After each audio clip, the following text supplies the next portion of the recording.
tourne ça, qu'on regarde.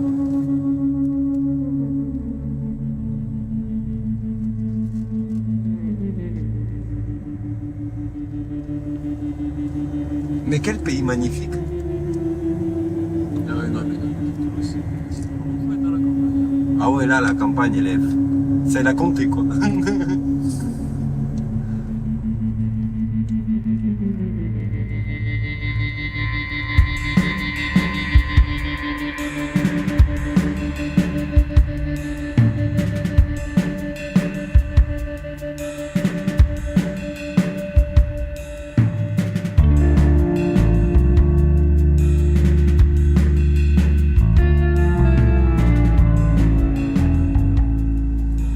Et la Garonne est là. Oh, il y a du monde là.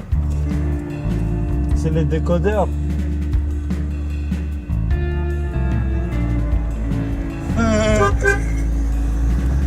La Garonne. Oh, comme elle est large ici. Bon, t'as vu ça? Ouais.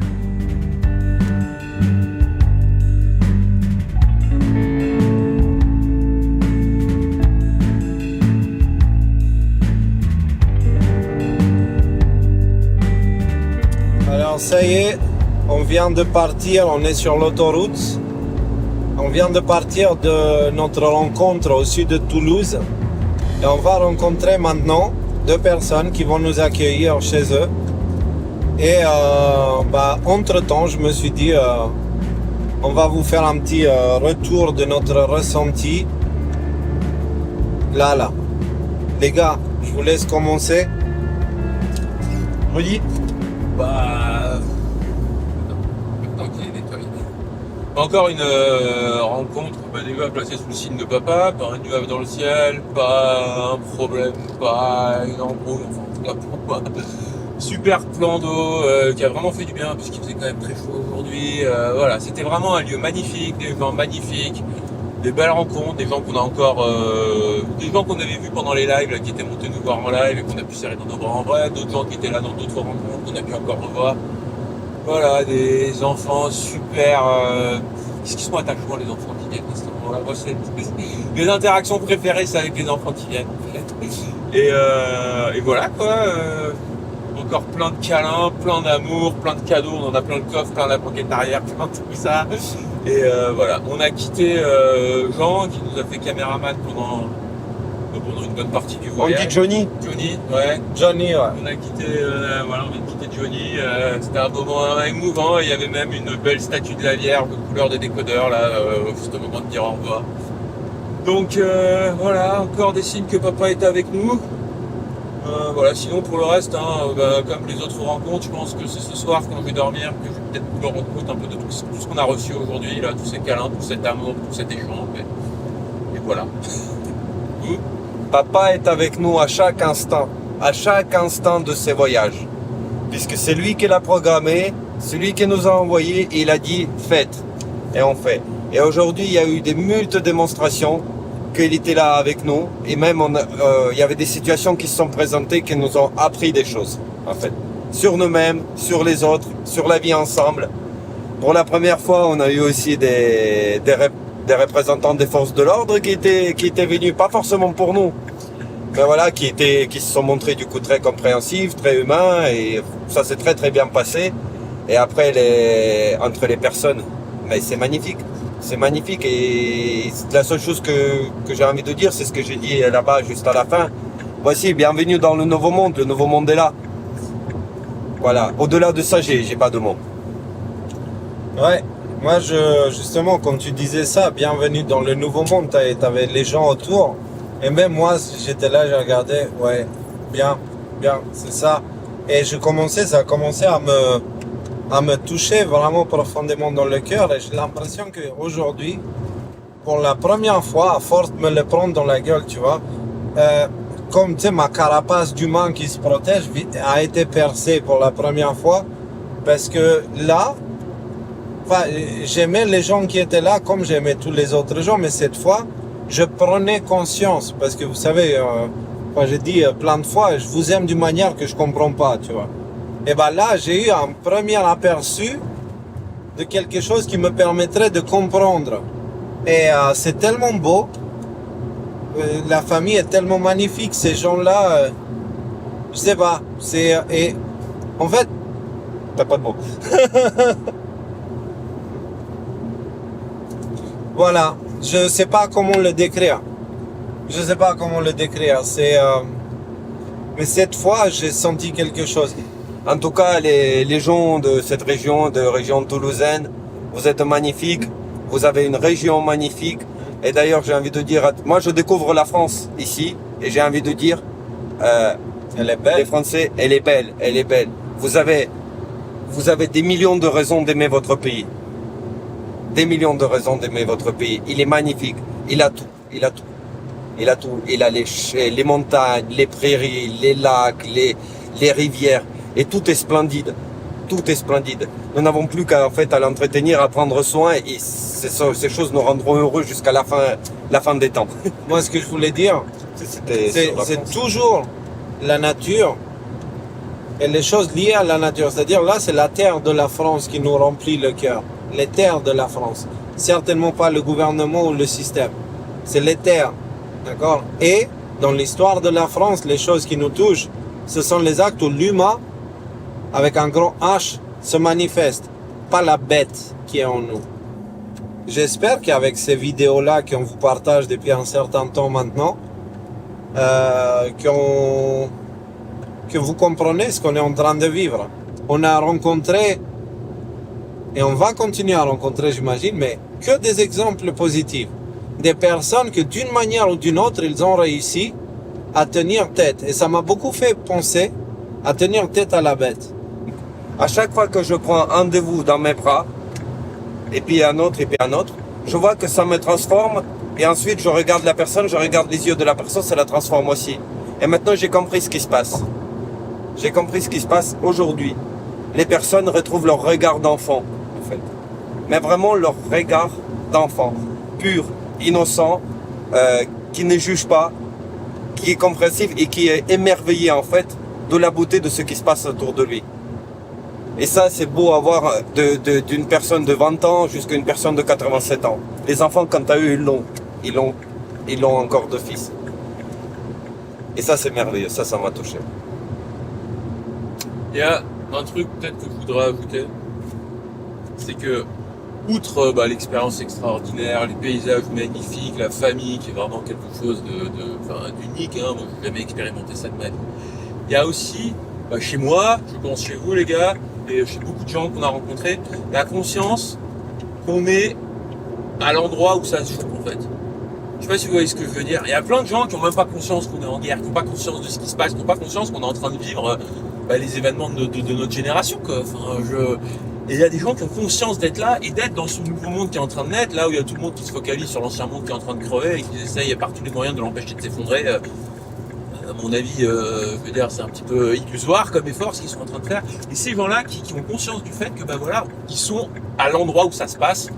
Et voilà, on est un des endroits où ça se passe. On va pas dire qu'on est le centre du monde, loin de là, mais on est à un endroit où les choses se créent en fait, et où le combat de la génération est en train de se dérouler. Et c'est un honneur en fait de faire ça. Qu'est-ce qu'on peut vouloir de plus qu'être là, ici, maintenant, à assister à tous ces événements? On est en train de faire partie de l'histoire en étant conscient qu'on est en train de le faire. Bien sûr, notre part et notre impact dans tout ça, on prétend pas qu'il est... on ne sait pas ce qu'il est, donc on prétend pas grand-chose. C'est juste qu'on est simplement conscient que l'histoire est en train de s'écrire aujourd'hui et que nous faisons partie de cette histoire et que nous essayons de faire notre petite part des gouttes d'un océan. Et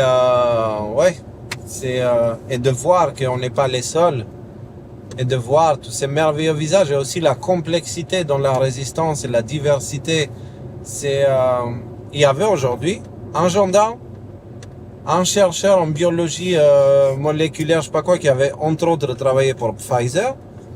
Il y avait quoi d'autre?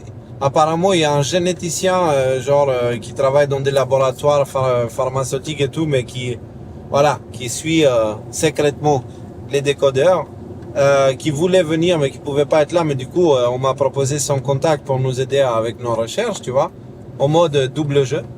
Bien sûr, anonymat total. Garantie, hein, ouais. Et ouais, j'ai une rencontre très spéciale. Il y a eu aussi un truc. Et- Vas-y, pardon, je t'ai coupé. Non, non, c'est pas grave, mais là, voilà, ça fait quoi? Ça fait 20 minutes qu'on roule. On était dans un endroit magnifique. Maintenant, on est sur la rocade, donc le périphérique de Toulouse. Il y a des immeubles en béton les uns sur les autres. Il y a que du gris. Bon, il y a un arbre ici et là de temps en temps. Ah, moi, je me sens pas chez moi ici. Et on est pas à la 20 même minutes émotion. de là où on était, genre pleine nature, magnifique, les champs de tournesol et tout ça. Donc ouais, quitter les grandes villes, c'est pas que pour se préparer pour ce qui s'en vient ou quelque chose comme ça. Quitter les grandes villes parce que c'est aussi la paix de l'âme. Il y a que comme ça qu'on peut se connecter à papa. Comment tu veux te connecter à papa quand t'es dans le bruit, Trop de bruit, trop de distraction, trop de béton, pas de feuilles d'arbre. Donc, ouais, si vous avez l'occasion, quittez les grandes villes. Hein, vraiment, c'est. Ouais, je le C'est répète. vrai. C'était quoi ta rencontre, Léo? Et alors, à un moment donné, il y avait beaucoup de monde qui était là. Et certains parmi nous se mettaient devant des gens qui étaient là, en fait, juste pour se baigner, qui n'étaient pas avec nous. Et il y avait ce monsieur qui, au bout d'un moment, il commençait à en avoir marre. Bon. Et il se trouve qu'il avait un caractère un petit peu... on se tape le torse et tout. Et du coup, Nicolas est allé adoucir le jeu. Et après, moi, j'ai vu ça de loin. Je sais pas pourquoi, je sais pas ce qui m'a pris, mais je me suis mis en mode lion. Tu vois, le cœur de l'agneau, c'est bien. Parfois, il faut avoir aussi le lion. Et là, je débarque en mode protéger ma famille. Et le monsieur n'était pas impressionné, mais moi non plus. Et du coup, on a joué notre jeu de gorille qui se tape le torse. Je le regardais pour le provoquer. Et il était intelligent, il n'a pas répondu.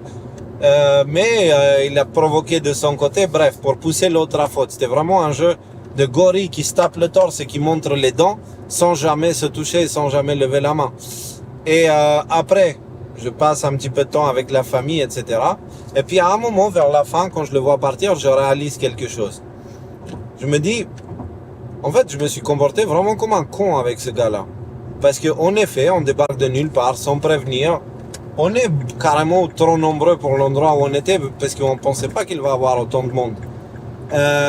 Et on débarque, le pauvre gars, il vient juste faire son bain comme d'habitude et là, il se retrouve avec tout ce bruit. Son week-end en famille, en fait, au bord de la rivière. Voilà, paumé, raté quoi. Et puis je sais pas après qu'est-ce qu'il fait la semaine, peut-être c'est le seul moment où il peut se détendre. Alors, j'ai pris mes 2 coucougnettes et je suis allé vers lui et je lui ai demandé pardon. Voilà. J'ai été vers lui. Je sais pas, ça m'a pris dans le cœur. C'était, je pouvais pas résister. Je suis allé vers lui, avec qui on était vraiment, avant on était à 2 doigts à se lever la main. Et j'ai été le voir et je dis, tu sais quoi? Pardon. Pardon parce que tout à l'heure, je me suis traité, je me suis comporté très mal envers toi et d'une manière complètement injuste. Alors je te demande pardon. Et il me regarde comme ça avec les grands yeux, genre, wow.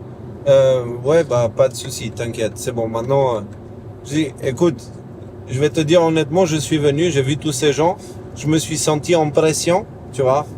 Et le fait de voir que ça posait problème, déjà, ça m'a mis en suppression. Et le fait après de venir te voir, toi, en mode énervé, disons que je réagis pas très bien à la colère. Donc, je me suis mis aussi en colère et puis, du coup, j'ai été trop loin avec toi.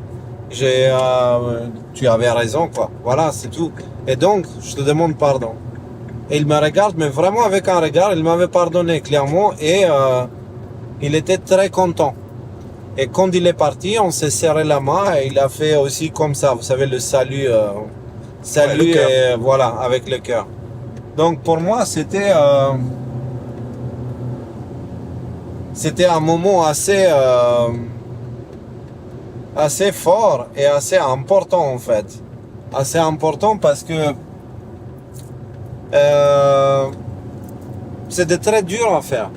C'était très facile pour moi d'aller lui montrer mes dents et taper mon torse. En le faisant, je me mettais en danger, je mettais en danger toute la famille. C'était pas intelligent.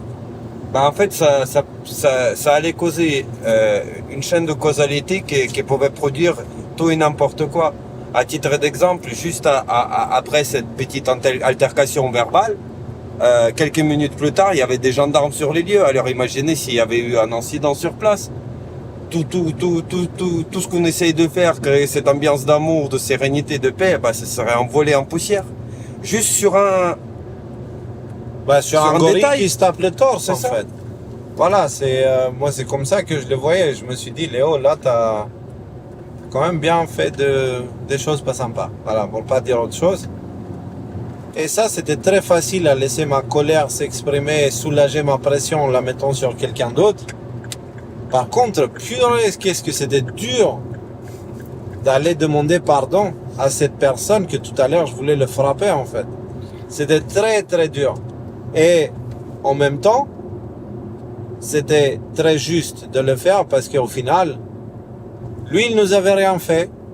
Nous, on l'a dérangé. Et puis, bon, après, dans la manière, bon, il y a toujours des meilleures manières, mais moi, je peux pas demander à lui ce que je suis pas capable de faire moi-même parce que je me suis énervé aussi. Donc, à la fin, tout ça pour dire qu'une grande leçon qui est sortie de ça. Et le gars, je peux vous dire que, en fait, à la fin, je préfère qu'il y a ça qui s'est passé plutôt que s'il s'était rien passé du tout, en fait. Parce que ça, c'est une expérience, moi, je vais garder longtemps. Je vais garder ça en tête. Autre chose, les amis? Ouais, non. Bah, je crois que tout est dit. Oui, j'ai une chose qui me tient à cœur et que je voudrais qu'on fasse tous. Alors, prenons-nous dans les bras et embrassons-nous. Parce que la vérité et la réalité de ce que nous sommes, elle est quelque part au milieu de cette étreinte magnifique. Je vous embrasse, la famille. Did you exchange the walk on part in the wall for a lead roll in a cage?